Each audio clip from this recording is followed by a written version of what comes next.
We all have a story. Many of us are dealing with losses, life situations, medical problems, and more. We are going through things in life that we oftentimes find hard to talk about. We find it difficult to share for fear we will be judged or not heard. We have earned that safe space to feel validated without judgment. I would like to be that facilitator, that mentor, the guide to help change the dynamics. My name is Donna Gaudette, and thank you for choosing Healing Our Kindred Spirits. Together, let's take that empowering journey of healing, growth, and profound connection. Together, we will explore the depths and complexities of our human experiences while embracing the power of vulnerability and authenticity. Welcome. I'm so glad that you're able to join us for our first episode. I'm so excited. Just a little backstory about myself. I don't like talking about myself, but because we're going to be spending a lot of time together with these episodes, and I'm asking you to trust me with your vulnerability, to tell me about yourself, it's only fair that I tell you about me. Today is December 5th, 2024, and it is my 61st birthday. I don't know about you, but I know when I was a kid, I thought 60 was ancient. And here I am going to be 61. Well, I am 61 today, and I feel like I haven't even accomplished a quarter of what I set out to do in my lifetime. I once read a quote that said that not everyone has the chance to grow old, so appreciate that chance, and I get that. I have had a few near death experiences in my life, and the last one in 2017 taught me not to take anything for granted. And every day I live as if it were my last.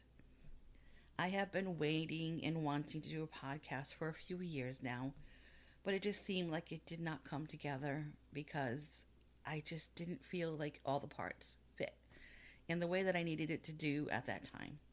This past year, I have diligently been working on it. And even though I had set goals to launch it on a particular date, I kept moving that date and moving it and moving it. It just wasn't ready. I am admittedly a self proclaimed perfectionist. I don't expect it from other people, but I do expect it for myself. And my husband often tells me that I am my own worst enemy, and he's right. He's right. How many of you overthink things? I'm raising my hand. I overthink everything, I overanalyze everything. I often say that I have analysis paralysis. But a few weeks ago, I had a dream, and in this dream, I saw myself working on the podcast and launching it on December 5th. I could see the calendar in my dreams, and the date was circled in red. With it being my birthday today, I knew because that date was so significant that the reason why I didn't really meet those launch goals this year was because I needed it to be on this day. I have spent many birthdays feeling sad, abandoned, lost, and even devastated. I wanted this year to be different for many reasons.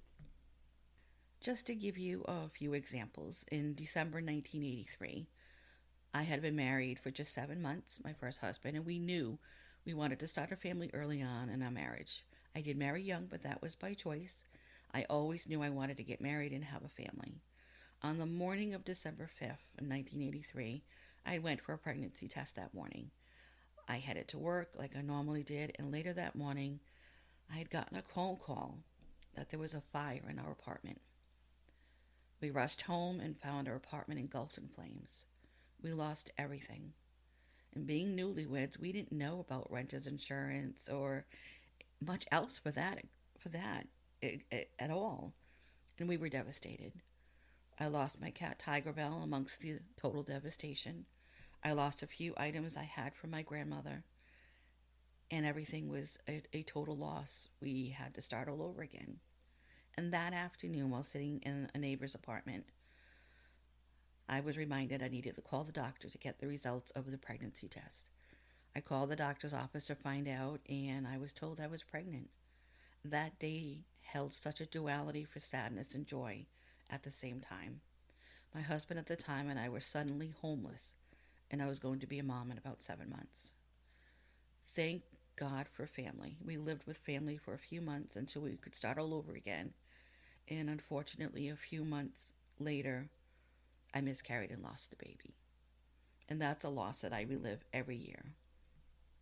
On December 5th, 2003, on my 40th birthday, my mom passed away. She had been ill for some time, but losing her on my birthday was so devastating. I can't tell you the conversations I have had in my head about feeling as if I were being punished for something. I know that I could have been a better daughter, I could have been a better listener, I could have been better at this, and that. How many times have we done that? We bargain, we negotiate, we wish we had 5 more minutes.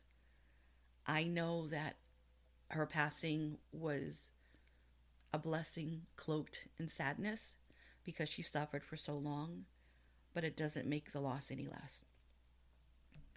There are many things that have happened in my birthday throughout the years that have made me sad.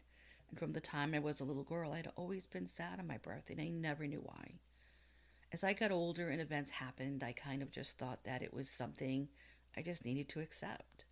But this year, I wanted my birthday to have a different meaning. It's not going to erase anything that has happened in the past, but when I remember my birthday, I want to remember it as a day I did something so out of the ordinary, something that took so much courage, something that made me feel vulnerable and alive, but also something that was brave and empowering and enlightening and inspiring to do. And that is why launching my podcast on my birthday was just so important to me. One of the questions I get asked a lot is, what is my purpose and why am I here? Most of us have asked this question over our lifetime many times. I know I have. Life changes, family dynamics change, life challenges, and more all have an impact on our life purpose. You would think that a 61-year-old woman would have figured out her purpose in life by now, but here we are. I know my purpose. At this point in my life, it is to launch this podcast and to grow it to be the best that it can be. I'm sure many of you can relate to wondering what your purpose is. Plans change, dreams change, and of course, life happens. I have spent most of my childhood, young adult, and adult life trying to find out where I fit in this lifetime. Do you ever feel or have you ever felt that you were just dropped here with no instruction manual, no roadmap as to what you're supposed to do? That was me most of my life. I did not know what I wanted to be until I grew up. As a teenager, I struggled with intense anxiety and panic attacks to the point where I couldn't attend school at times. I was always a very shy, quiet, bow my head and walk through the halls type of girl. I wasn't stuck up or snobbish. I was very painfully shy. In my mind, I thought no one liked me because I was just so different. I was the girl who always had her nose in the book and would rather read and write poetry instead of hanging out with friends. I was a bookworm. I was geeky because I loved English and literature and anything that was different. Anything that caused my mind to wonder and explore was something that I felt so connected to. I do have to admit that not much has changed since being a young adult because I still love books and I still appreciate literature and I do love to learn about anything and everything. We never stop learning. Never, never stop learning. And I am still painfully shy in many ways. And now here I am doing a podcast. Isn't that ironic? Talk about embracing vulnerability, right? And for the record, I still have bouts of anxiety and panic attacks, and I still suffer from social anxiety. But the difference is now I am learning over the many, many years of therapy how to handle the situations that bring on the anxiety or trigger a panic attack. And I have better tools at my disposal to be able to navigate what comes my way. And we'll dive deeper into those tools and techniques in a future episode because most of us are dealing with something. And if it can help you, then that's more tools you have to work with. I would like to take a minute to preface this by saying that if you struggle with any kind of physical or mental health condition, I urge you to seek help immediately. This podcast is in no way meant to replace conventional medical or therapeutic help or intervention. I am the biggest advocate for mental health therapy, and if you are struggling, I urge you to get help. There is no shame and taking care of your mental health. It is just as equally important as taking care of your physical health. I don't mean to get preachy, but I just wanted you to know that it's okay to not be okay. We have all been there, and sometimes we visit that place more than once in our lifetime. I'm not a mental health therapist or psychologist, but who I am and what I am is someone who is very empathic, empathetic, sensitive, and very intuitive. In a future episode, we are going to discuss how empathy, being sensitive, and being intuitive affects your life, and how to navigate the ups and downs of being a highly sensitive person. There'll be plenty of time for me to share more insights into my life, but for now, I just wanted to let you know that we are all on this journey together. You may look different, I may look different, we may come from different backgrounds, but we are all struggling. And I'm hoping that we can learn from each other and that you will find little nuggets of wisdom and inspiration, as well as helpful information that you can use and apply in your own life or maybe help someone else. Someone asked me the other day how I came up with the name Healing Our Kindred Spirits. Well, I've always felt connected to the word healing based on the work that I've done in my life. And a kindred spirit refers to someone whom you share a deep, natural connection, often based with similar values, interests, beliefs, or ways of thinking. They don't have to be like you, but they're on that same wavelength. It could be a person that is intuitively understands you and resonates with your thinking, which makes the interactions effortless and meaningful. Kindred spirits often feel like they've known each other for a long time, even if they just met. I just resonated with that so deeply, and I just felt like I needed to stick with that name. I just needed to stay with something that I felt so connected to. One of the reasons I started this podcast was because I felt that I still had so much to offer in my life. It is my hope and intention to be a guide for you to learn more and gain insights into your own life by the experiences I have had in mine and from the amazing guests we will have on our podcast. I want to be honest with you and let you know that this podcast is not scripted in any way and that I plan to do very little editing.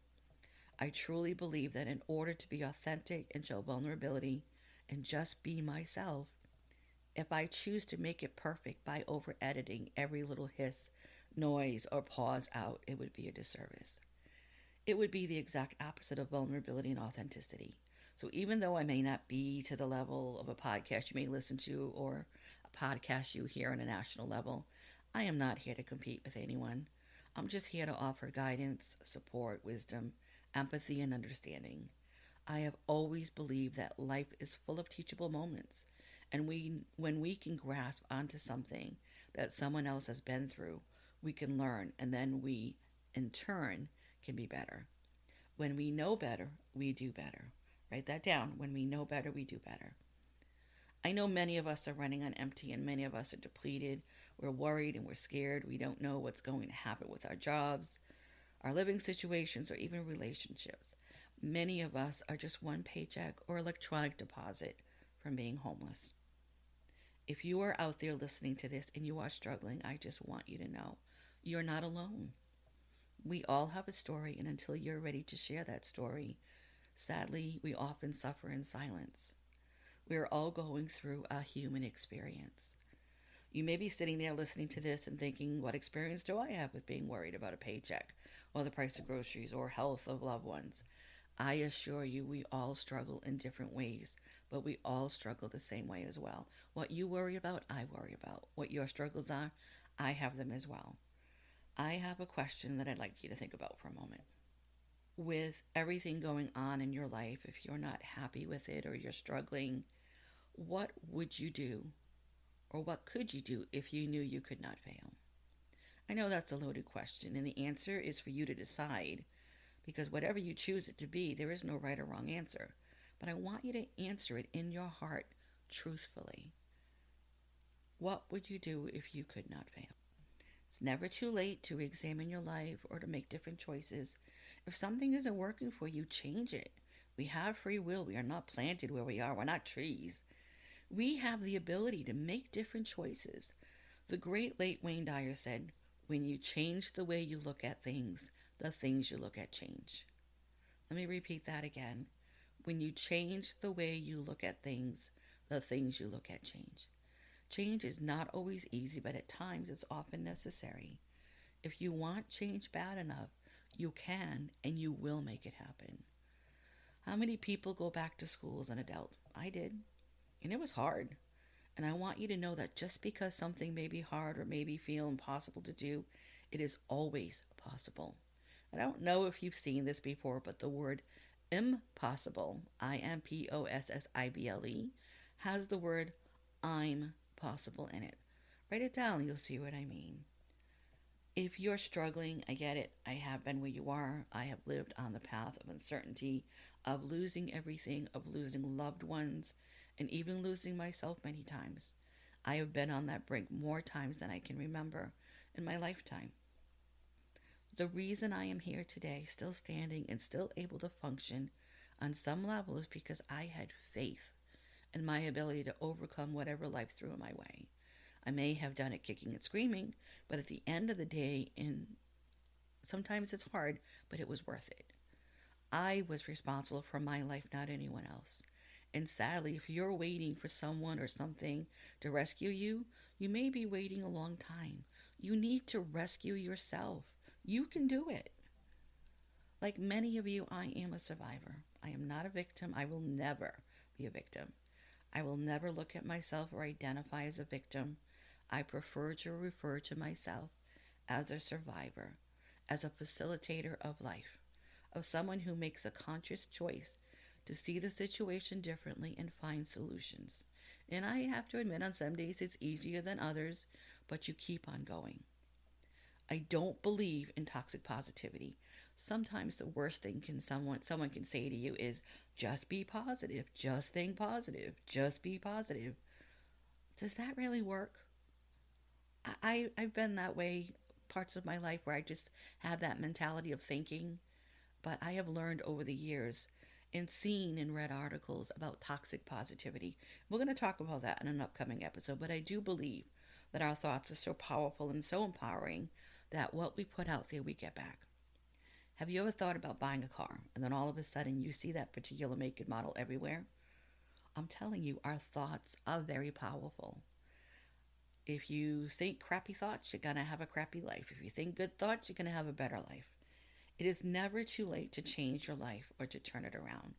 Bad things happen to good people. And if you're angry or frustrated because this is your life right now, I want you to know that I am living proof that when bad things do happen to good people, good things can happen and will happen for you. When we think about the law of attraction, we think about what we put out to the universe and how it can come back to us. I'm not saying make a wish list and give it to the universe and wait for it to happen. That doesn't work. It would be great if it did, but we both know that that's not realistic. That's not real. You have to put action with your intention to get results. In other words, get out there and make good choices. If life was one big wishing well, we would have all our dreams come true. Life takes time and determination, and it takes courage and lots of patience. Lots and lots of patience. Thing is, never give up. Never give in. Your time will come. What you look for will come. What you want to happen will happen. Just be patient. Do you struggle with asking for help? I'm guilty of that. Guilty, guilty, guilty. Trying to be better, but it's still a struggle. Many of us forget the fact that it's okay to ask for help, especially this time of the year when many people are having to make difficult choices. And that's what life is. It's a choice. Every day we get up because we choose to. What we choose to do with that day is a choice. And believe me, there are some days when I get out of bed, I just want to roll back into bed because I struggle daily with chronic pain and chronic health issues.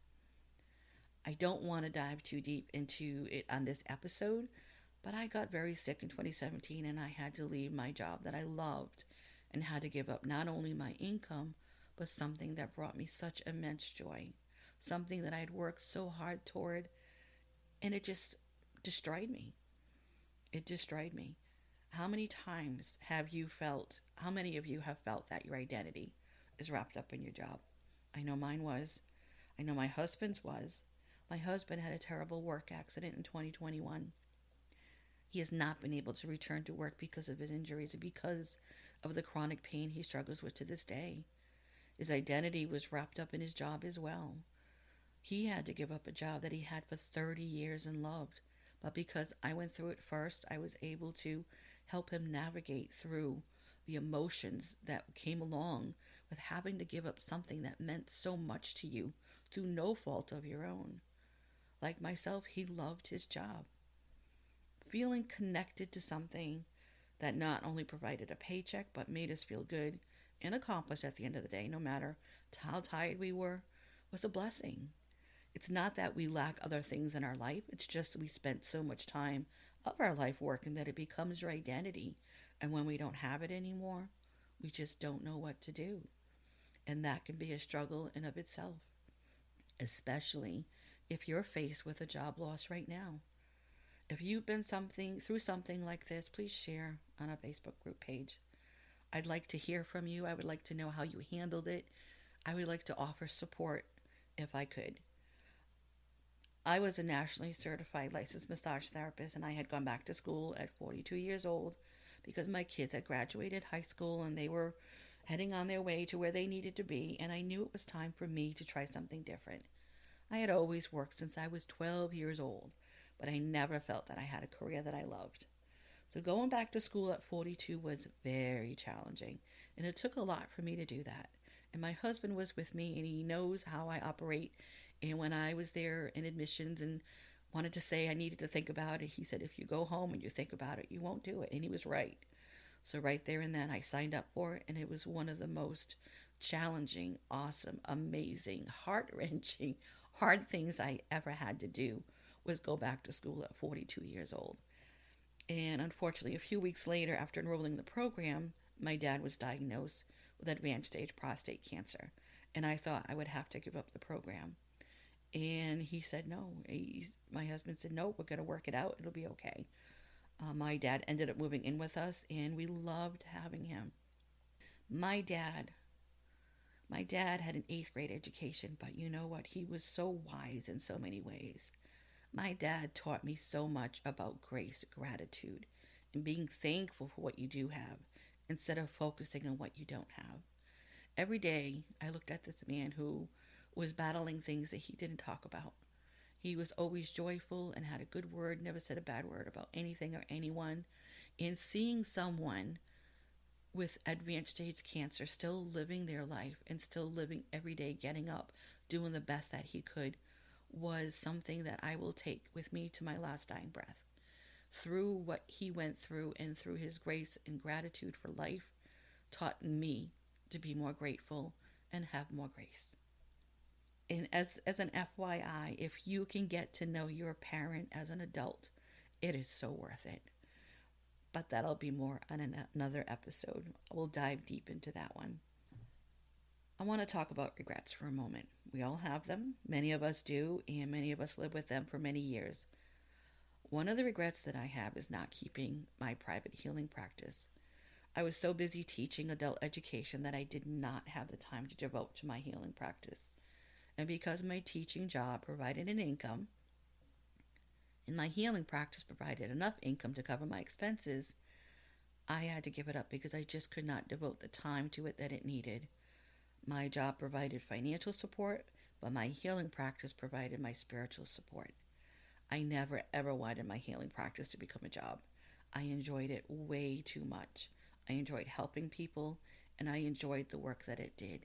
It filled me up in ways that was so spiritual and so uplifting that to this day it feels like I have a void inside of me that has not been able to be filled by anything that compares to what I used to do.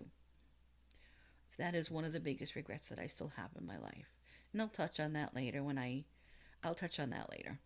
I don't want to go too deep into it on our first episode. When I had to give up working due to a sudden illness, it was devastating in so many ways.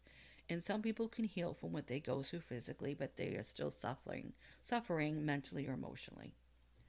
Unfortunately, I still have physical problems from that time, and so I wasn't able to return to work. Being faced with the loss of a salary was devastating. One of my fears in this life has always been about being homeless. The other is about being forgotten. And I can tell you there is a lot of people who feel the same way. And tornadoes, I fear tornadoes, but being homeless and being forgotten are the top two. There were a few years where I didn't do too bad physically, but I was still unable to get back to the life that I had. And unfortunately, over the last 4 years, my struggles have been more challenging. But I proudly come from a very long line of strong, resilient, independent, determined, amazing women. And I mean that in the most positive way. I have always felt that I am here to help others, to be of service. I can't help in the way you would think in regards to financial or other means, but I can help with my words, my experiences in life, my passion, compassion, empathy for people, places, pets, and things, and even maybe a few nuggets of wisdom. I have no hidden agenda for this podcast, aside from the fact that I still have so much to share, and I want to help as many people as I can in the most positive, uplifting way. I still have so much to offer, and I don't want my life to end knowing that I still have so much inside of me that I can share. I want you to take what you have learned or will learn or are learning and help others with it. I want you to become that guide. I want you to use the wisdom to help others and yourself. If my words can help you on a bad day, then I know that I have lived my purpose for that day. I don't get hung up on who I can help today or being ego driven. There's enough to go around for everybody. What I like to do and what I do comes from the heart. I miss seeing clients for intuitive readings or for life coaching. I miss the connection I had with these amazing, amazing kindred spirits. So I'm hoping that you'll indulge me with this podcast and in many more exciting episodes and guests we're going to have on the podcast. We have planned to dive deep into connection, authenticity, vulnerability, grief, caregiving. I actually have 138 podcast topic ideas, so we're not going to run out. But I just want us to stay connected. We are all kindred spirits. You may not find all the answers in a podcast, but if you allow yourself to have an open mind and an open heart, you may find yourself feeling limitless in your ability to heal the things in your own life. I hope you feel inspired and empowered and maybe a little more enlightened by our episodes and what we share here. I invite you to visit our Facebook page, Healing Our Kindred Spirits Podcast. I will put the link at the end of the episode in the notes. And I'd like to know how you're doing and if you have any questions from this episode or if there is something that you're questioning in your own life that maybe myself or our Facebook community can help you with. Please take an opportunity to connect with our kindred spirits, not only virtually, but in person as well. Please subscribe, share, or like our episode and reach out on Facebook if you feel so guided. I will even be jumping in live to do some live segments from time to time on our group page and to do some mini life coach sessions, and maybe we'll throw in some intuitive guidance as well. That is one of the things I still get requested for is intuitive guidance, life coaching, spiritual readings. I still get so many requests for them. But because of my limitations and my health problems, I can't see clients anymore because I just I just do not have the physical ability to do that right now. But I can do things in little snippets and little things. So I'm hoping that we can meet live on Facebook at some point so that you can enjoy maybe some mini life coaching sessions as well. I want to leave you with this question that only you can answer. Today, at this moment, do you need to be helped, hugged, or heard? I appreciate you and I'm grateful for your support. Thank you, thank you, thank you for spending your time with us. I am so grateful.